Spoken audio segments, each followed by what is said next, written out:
Alright, here is a comic I am gonna struggle to say much about. Titans issue 33, and this is the only video I have had to re-record because I reviewed the whole thing and then I realised at no point did I identify what comic it was, and there isn't like a big flashy title there. So this is the first ever Son of Nimrod Take 2. It's got a good cover, variant cover. It's another team shot. This one is really good though. We've got Donatello there. She's the leader, so that's why she's at the forefront. And we've got the rest of the team here. Emo Girl, Shrek Boy, Steel Superwoman, different like completely useless character in my opinion. She-Hulks and Green Lanterns, Kyle Reese. Last issue, we spent the entire thing learning about the baddie. And we start this one off actually seeing the team in action. Although Kyle Reese, between issues, he seems to have had a haircut.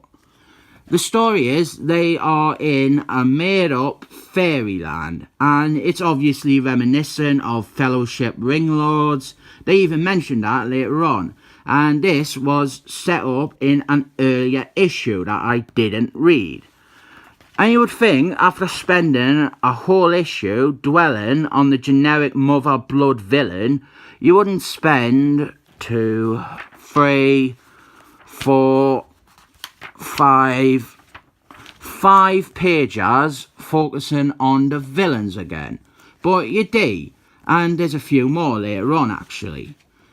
Also, skipping some pages there was my way to avoid getting angry at the Michael Brian Benson adverts. So we are back with the team in a fairyland, and look at all of these grots. It's like Galactic Guardians, I am Grot. Double page advert where they waste a whole page with just text. Green Lanterns, Kyle Reese, is the new member of the team, so it's good that they give him a little bit here to properly show how useful he is to the team.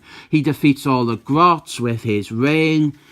Now we're spending time some more with the villains. I mean, this is my 3rd issue on the book, and I still feel really shortchanged, like that I haven't seen the team in action much.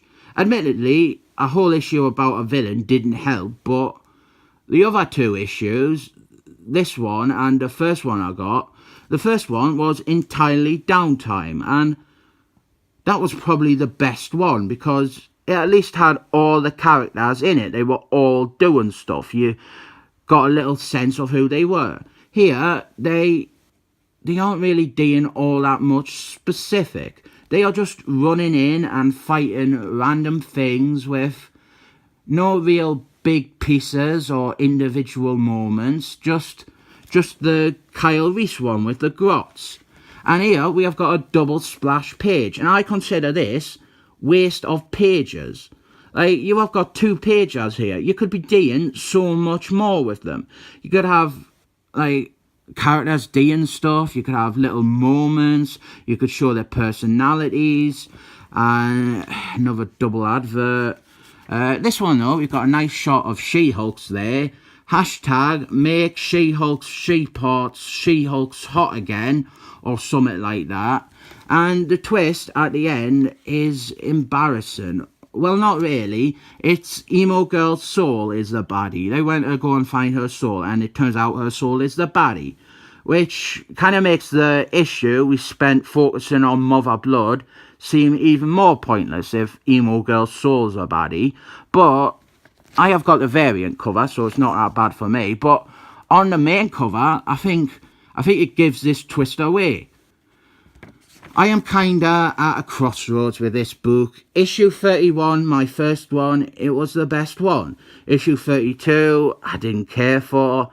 Issue 33, this one, I feel there's some good bits in it. It's just badly balanced. It's poorly paced. It's not really. It's like they aren't really doing out. Like, specifically the characters. Kyle Reese is the only one who does something of note in this issue. Like, if I asked you to tell us what Steel Superwoman contributed to this issue, or what Shrek Boy did, well, you'd be struggling to think. I will give it another issue, and I do want to support this book, but I also want it to be better.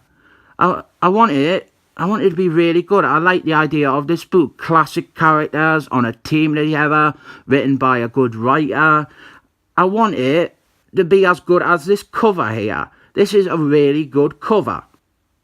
I wonder, issue number 31, that had an awful cover. So maybe the better the cover, the worse the interior. So maybe I should just buy the Titans issues with awful covers. Either way, I will rate this one 7 thumbs up.